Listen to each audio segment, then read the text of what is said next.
말씀으로 돌아와서 우리 오늘 요한복음 6장으로 넘어오면서 어디서 사서 먹이겠느냐라는 질문으로 우리 말씀을 나누기를 원합니다.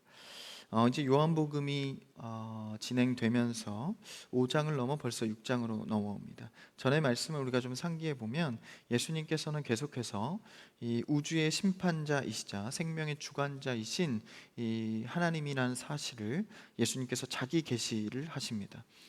그래서 율법적인 기준이나 세상의 경쟁 방식에서 벗어나서 그리스도를 믿는 믿음으로 사망에서 생명으로 옮겨진 존재로서 구원의 확신을 갖고 살아가야 한다는 것을 알려주셨습니다. 그래서 진정한 믿음은 관념에 머물지 않고 이 본성과 경향이 바뀌어져서 자연스러운 선한 열매를 맺으며 살아간다라는 것을 보았습니다. 그래서 하나님이 보내신 예수 그리스도를 온전히 믿고 순종하는 삶에 대해서 나누었습니다. 그리고 이제 지난 오늘 6장에서는 우리가 특별한 사건을 한 가지 맞이하게 되는데 이 복음서, 이 사복음서에서 모두 다 다루고 있을 정도로 매우 중요한 사건입니다. 오병이어의 사건인데 모든 사복음서에 다 나오는 내용입니다. 오늘 요한복음 6장에서도 이제 6장에서는 두 가지 큰 기사가 나오는데 한 가지가 바로 오늘 말씀에 해당하는 보리떡 5개와 물고기 2마리로 기적을 베푸시는 수많은 인파를 먹이는 기적의 사건이고, 또 한 가지 기사는 제자들이 바다 위에서 풍랑을 맞이했을 때 주님이 구원해 주시는 기사입니다. 이 두 가지 사건 다 이 구약의 사건의 원형을 두고 이렇게 펼쳐지는 내용입니다. 오늘 오병이어의 기적은 광야에서 만나를 주신 사건과 이제 같은 맥을 하고 있고, 또 두 번째 바다 위에서 풍랑을 만난 사건은 홍해 바다 사건을 그대로 투영하는 사건입니다. 그래서 오늘 말씀은 광야 만나의 사건과 연결되면서 우리의 신앙의 위치와 또 하나님께서 주신 은혜에 대해서 나눠보려 합니다. 오늘 본문 1절이 그 후에라고 하면서 시작하는데 한번 1절을 읽어볼까요? 시작. 그 후에 예수께서 디베라의 갈릴리 바다 건너편으로 가시매. 오늘 1절에 나오는 그 후에는 이 짧은 한마디 뒤에 중요한 맥락을 감추고 있습니다. 첫째는 예수님께서 제자들을 전도 여행에 보냈다가 이제 그들이 막 돌아온 직후입니다. 전도 여행을 갔다가 돌아온 직후에라는 의미를 갖고, 또 둘째는 이 세례 요한이 이 헤롯 왕에게 참수를 당한 비극적인 이 스캔들 직후에라는 이제 사건의 다음 내용을 실게 됩니다. 그 의미의 그 후에는 이제 세례 요한을 죽인 헤롯의 어떤 칼날에 이제 본격적으로 이 칼날이 예수님을 향해 좁혀오는 영적인 혹은 또 정치적으로 매우 긴장되고 어둠의 또 죽음의 그림자가 드리워오는 상황입니다. 그럼 본문과 영적인 상태의 배경을 갖고 오늘 예수님과 따르는 무리에 대해서 이 사건이 시작되는 것이죠. 한번 2절을 읽어볼까요? 2절 시작. 큰 무리가 따르니 이는 병자들에게 행하시는 표적을 보았음이로라. 예수님께 이때부터 이제 큰 무리가 따르기 시작합니다. 점점 많은 소문들과 예수님이 고치고 낫게 했다는 이 기적의 사건을 통해서 많은 사람들이 몰리게 된 것이죠. 그러니까 이들을 따른 많은 인파의 대부분의 목적은 병자들에게 행하신 표적을 보았기 때문입니다. 무리들이 행하는 기적을 보고 이 선생님이 얼마나 대단한 사람일까, 혹은 나에게도 어떤 기적을 행해주지 않을까라는 호기심과 기적에 대한 갈망으로 그를 따랐다라는 것이죠. 여러분, 어쩌면 우리도 이 대한민국 땅에서 수많은 종교 속에 살아가면서 어쩌면 이 호기심과 기적에 대한 갈망으로 여러 종교를 찾고 또 혹은 이 기독교 교회를 찾는지도 모릅니다. 성경에 나오는 이 인파와 군중은 결코 진리의 문제나 정의의 척도를 위해서 모인 그룹이 아니다라는 것이죠. 그러니까 예수님의 마음과 예수님의 사역의 목적과는 동떨어진 채 그러나 예수님과 같은 길을 가고 있다라는 것이죠. 어쩌면 우리 성도도 그리스도와 같은 길을 가고 있다곤 하지만 마음과 생각은 전혀 다른 상태로 따르고 있는지도 모릅니다. 그래서 이 군중들은 주님을 오해하고 또 잘못된 시선으로 쫓아다니고 있다라는 것이죠. 그래서 그들은 오직 하나, 표적을 보는 것으로 예수님을 따랐다라는 것입니다. 어쩌면 우리가 예수님을 따르는 것이 각자의 마음과 각자의 생각들로 따르고 있는지 모릅니다. 그 속에서 오늘 말씀은 예수님께서 우리에게 본질이 무엇인지를 가르쳐주는 말씀입니다. 한번 그 다음 절 3절도 읽어볼까요? 3절 시작. 예수께서 산에 오르사 제자들과 함께 거기 앉으시니. 여기서 우리가 주목할 이 문장은 예수님께서 산에 오르사 제자들과 함께 앉으셨다.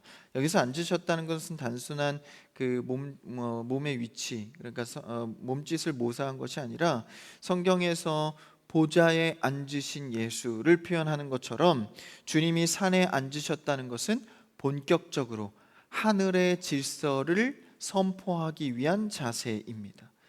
그래서 그들이 표적을 위해 따르고 세상의 기준에 따라서 무언가 얻기 위한 마음으로 나아왔을 때 예수님은 자신의 직분과 자신의 해야 될 목적인 하늘의 통치와 경영에 대해서 선포하시겠다는 단호한 주권적인 태도를 보이십니다. 여러분, 우리는 세상의 여러 기준들에 흔들려 주님을 따르는 것이 아니라 예수님의 통치 질서와 경영에 따르는 여러분 되기를 축원합니다.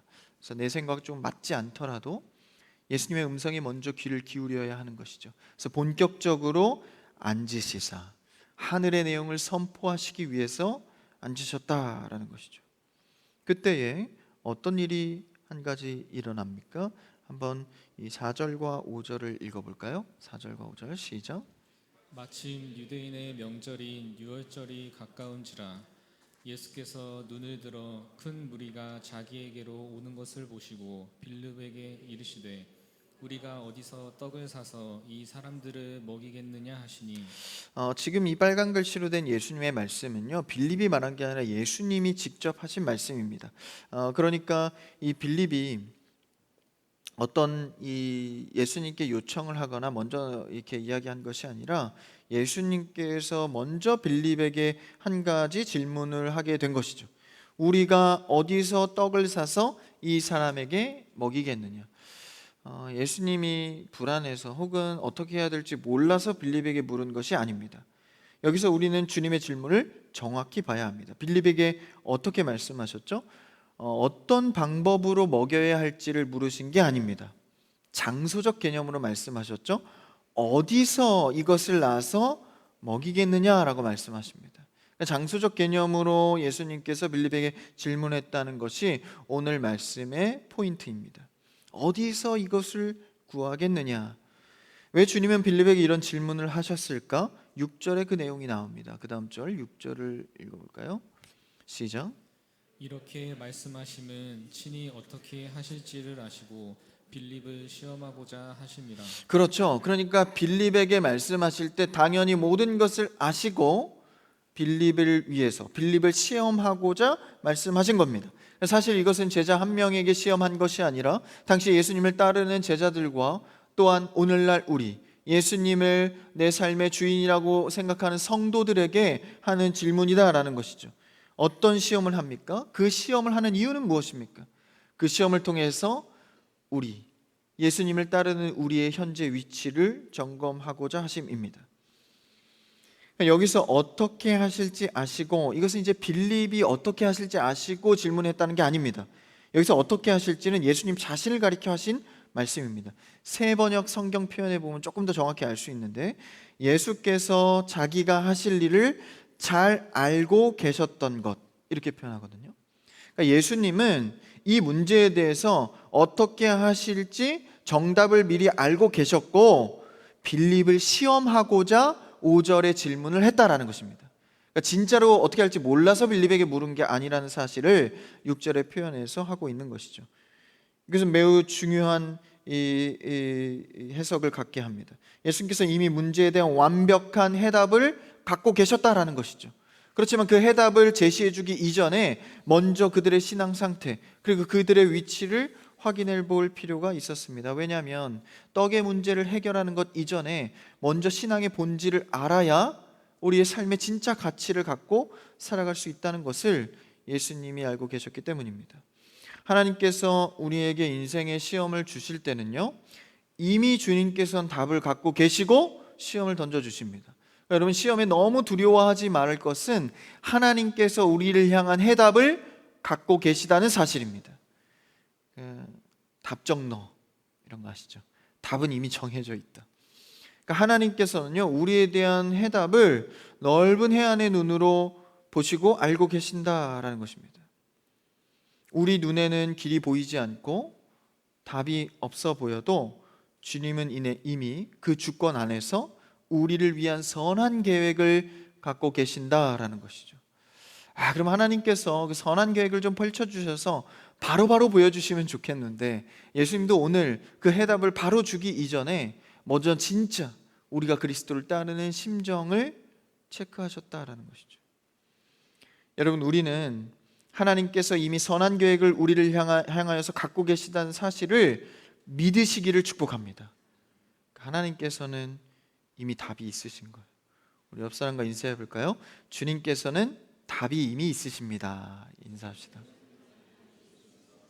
주님께 답이 있다는 거예요. 그렇다면 빌립을 시험하고자 하시는 목적이 무엇이었습니까? 이 시험, 테스트를 통해서 뭔가 점수를 매기고 평가하기 위함이 아닙니다.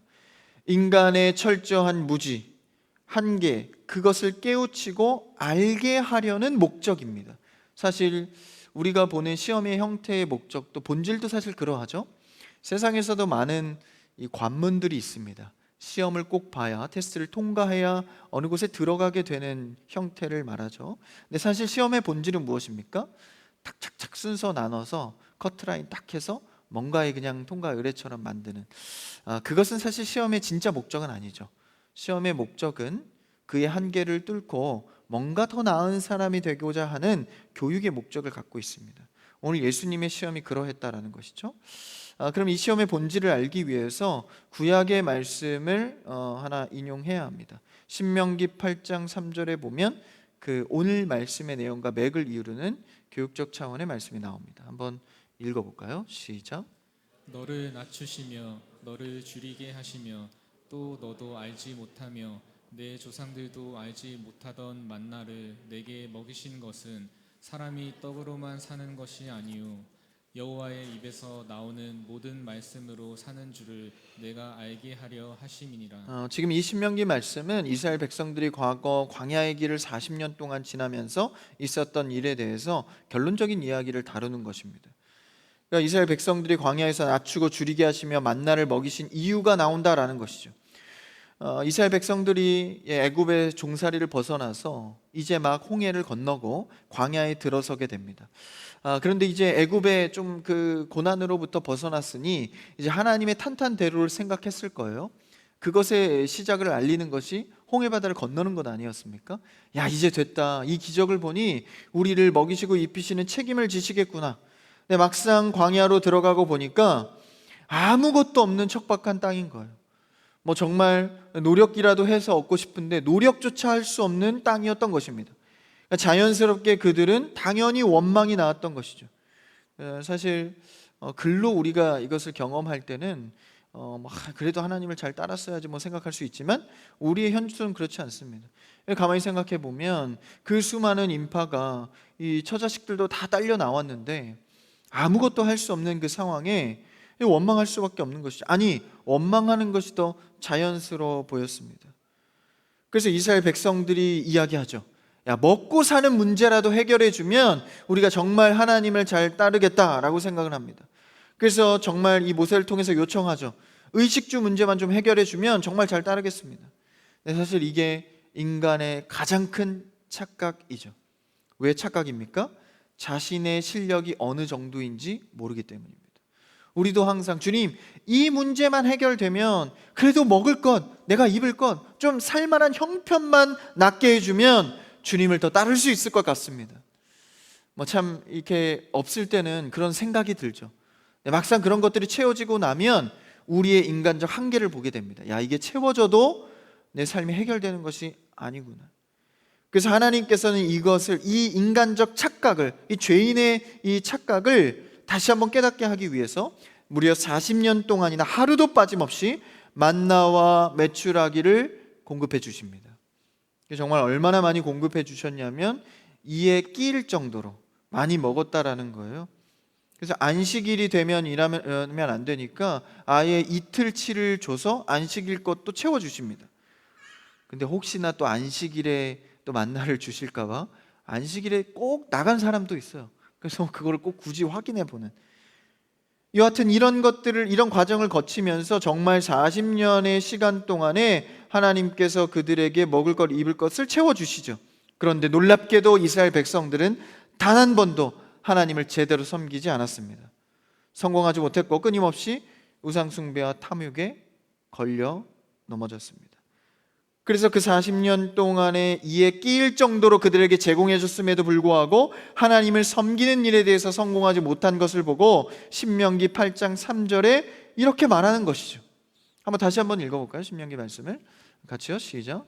너를 낮추시며 너를 줄이게 하시며 또 너도 알지 못하며 내 조상들도 알지 못하던 만나를 내게 먹이신 것은 사람이 떡으로만 사는 것이 아니요 여호와의 입에서 나오는 모든 말씀으로 사는 줄을 내가 알게 하려 하심이니라.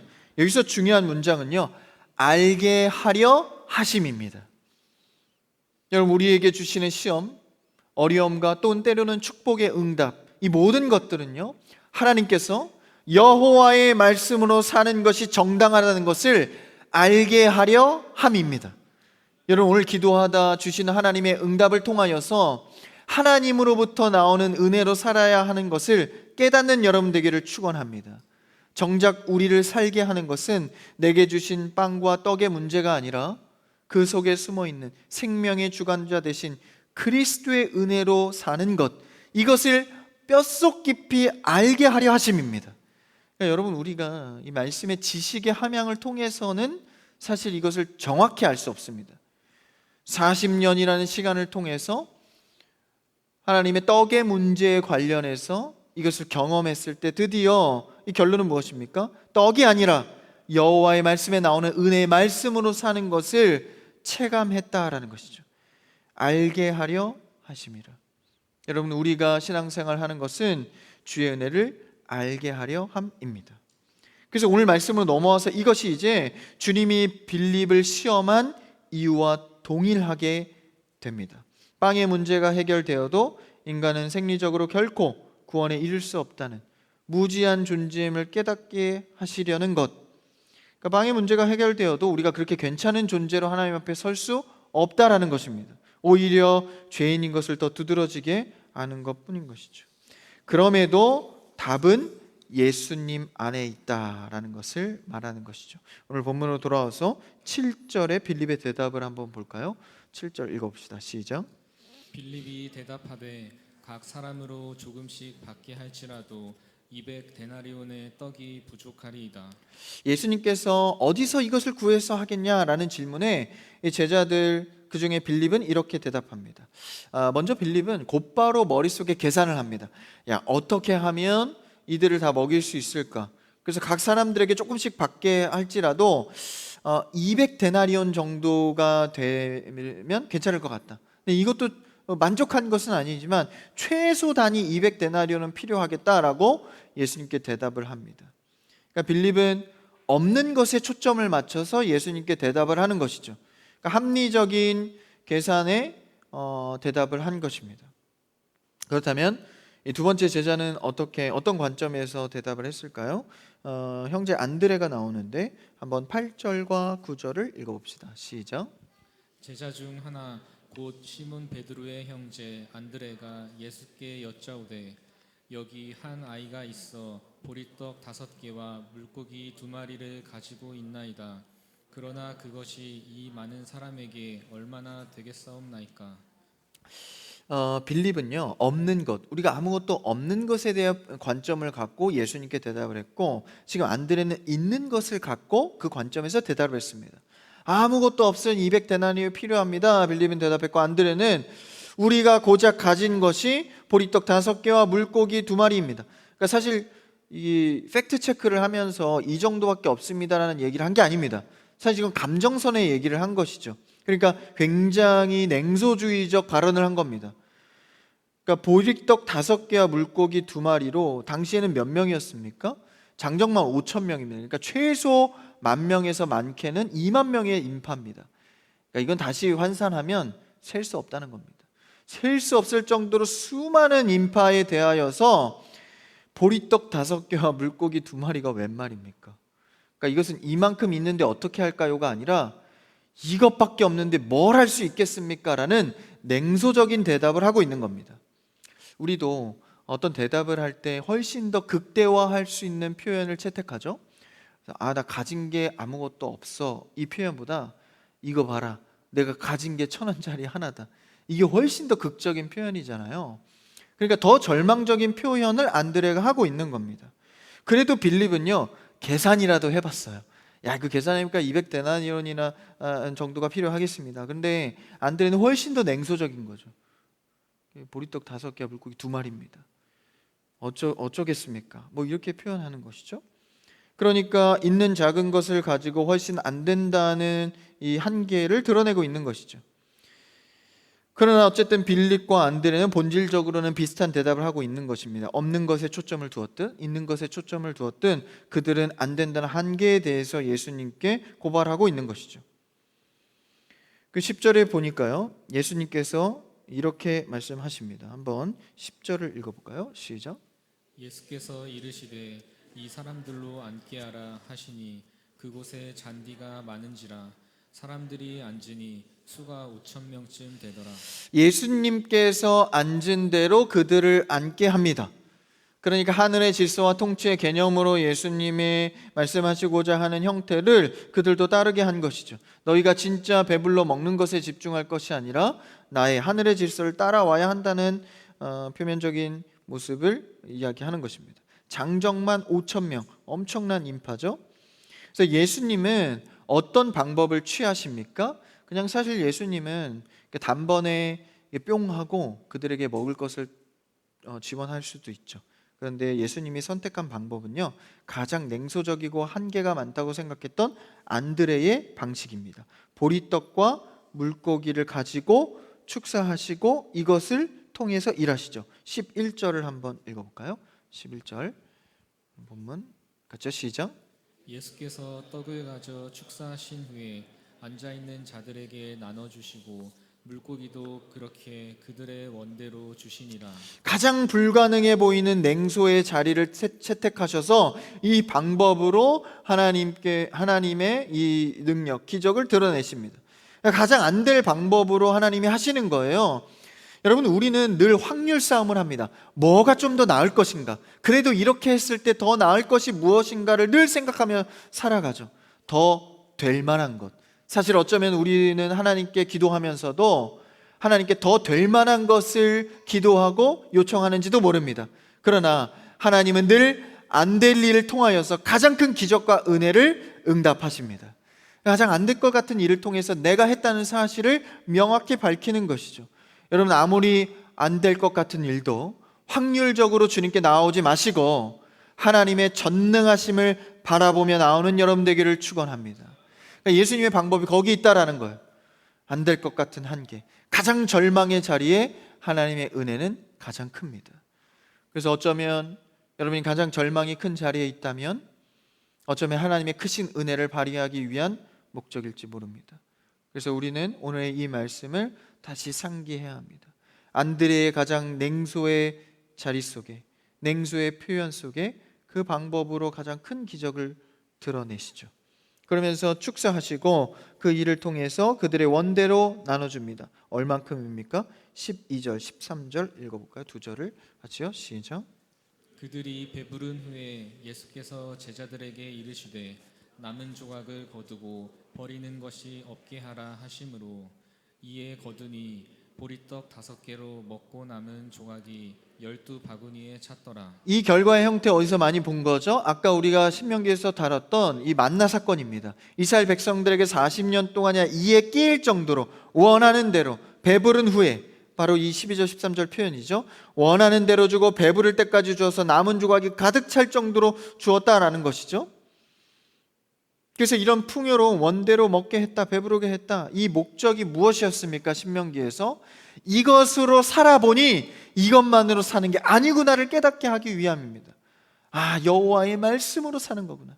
그의 방침과 그의 질서로 사는 거고, 내가 많이 있든 많이 얻든 만나를 먹든 못 먹든 배부르든 굶주리든 간에 내가 살아가야 할 질서는 여호와 입술에 나오는 하나님의 법칙으로 살아가야 하는 것이구나, 이것을 상대적으로 알게 하기 위함이었다라는 것이죠.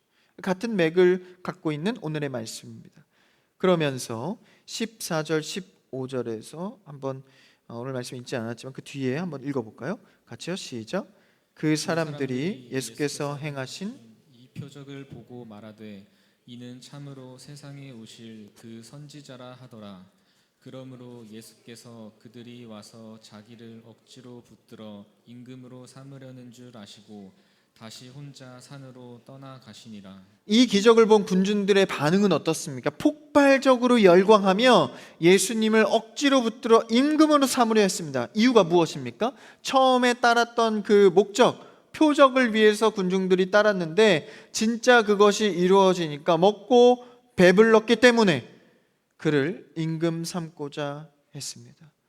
그러니까 표면적으로 보면 표적을 위해 따랐고 표적을 주셨고, 야, 그것에 대해서 배가 불렀으니 좋아했다라는 거예요. 여러분, 정말 우리가 예수님을 따르는 목적이 내가 원하는 배부름 위해서 따랐는데 그걸 채워주니 좋았다, 정말 그냥 무슨 전래동화와 같은 그런 인생을 위해서 예수님을 따르는 것입니까? 군중들이 원한 메시아는 이제 로마의 압제에서 벗어나 자신들의 고달픈 인생의 허기진 배를 채워줄 정치적 혹은 경제적 메시아를 선망했던 것이죠. 그러나 예수님은 그들의 시도를 단호히 뿌리치시고 홀로 산으로 떠나버리십니다. 주님은 떡을 빌미로 왕이 되는 세상적 메시아로 오신 분이 아니기 때문입니다. 어쩌면 우리가 열광하는 메시아, 열광하는 응답을 따라 살아갈 때 예수님은 우리와 정반대의 길로 홀로 떠나실지 모릅니다. 여러분, 우리는 예수님과 진정으로 마음도 뜻도 같은 길을 걸어가는 여러분 되기를 바랍니다. 예수님이 빌립에게 장소적 개념으로 말씀하신 것을 다시 상기해 봅니다. 앞서 말씀을 올라가서 어디에서 사서 먹이겠느냐, 이 물으신 진짜 이유가 여기 있는 것이죠. 어디서 여기서 인간의 영적 무지가 들통이 나는 것입니다. 예수님의 첫 표적을 기억하시죠? 물로 포도주를 만들어서 이 결혼식을 다시 회복해 준 사건. 거기서도요, 현장에서는 하인들은 어디서 났는지 알았는데 이 맛있는 포도주가 연회장은 어디서 났는지 몰랐다고 말합니다. 니고데모도 성령의 바람이 어디서 와서 어디로 가는지 몰랐다고 말하죠. 이 수가성 여인도 어디서 영생하도록 솟아나는 샘물이 나는지를 물었습니다. 그러니까 우리의 위치가 그런 거예요. 이럴 때마다 어디서 인간의 무지가 드러나는 것이죠. 그래서 그에 대한 대답을 오늘 6장의 말씀 두 기사를 거쳐서 끝에 결론의 말씀에서 이렇게 말씀하십니다. 한번 6장 31절과 32절을 같이 읽어볼까요? 시작. 기록된 바 하늘에서 그들에게 떡을 주어 먹게 하였다 함과 같이 우리 조상들은 광야에서 만나를 먹었나이다. 예수께서 이르시되 내가 진실로 진실로 너희에게 이르노니 모세가 너희에게 하늘로부터 떡을 준 것이 아니라 내 아버지께서 너희에게 하늘로부터 참 떡을 주시나니. 어디서라는 답에서 명확히 주는 것이죠. 이 땅의 행복을 위해서 모세가 너희들한테 잘해줘서 어떤 행복감을 준 것이 아니라 내 아버지께서 하늘로부터 주신 참떡, 하늘에서 왔다라는 것이죠. 그러면서 51절 뒤에 좀 더 많이 넘어가서 51절에서도 이렇게 결론합니다. 한번 읽어볼까요? 시작. 나는 하늘에서 내려온 살아있는 떡이니 사람이 이 떡을 먹으면 영생하리라. 내가 줄 떡은 곧 세상의 생명을 위한 내 살이니라 하시니라. 이 떡이 무엇입니까? 먹고 마시는 만나요. 그리고 물고기와 그리고 보리떡이 아니라 바로 이 참떡은 나다. 예수 그리스도 자신을 가리켜 말씀하는 것이죠. 이 땅에서 아무리 배부르고 아무리 행복한 것을 많이 취한다 할지라도 예수 그리스도의 생명의 떡을 먹지 않으면 아무것도 아니다라는 것입니다.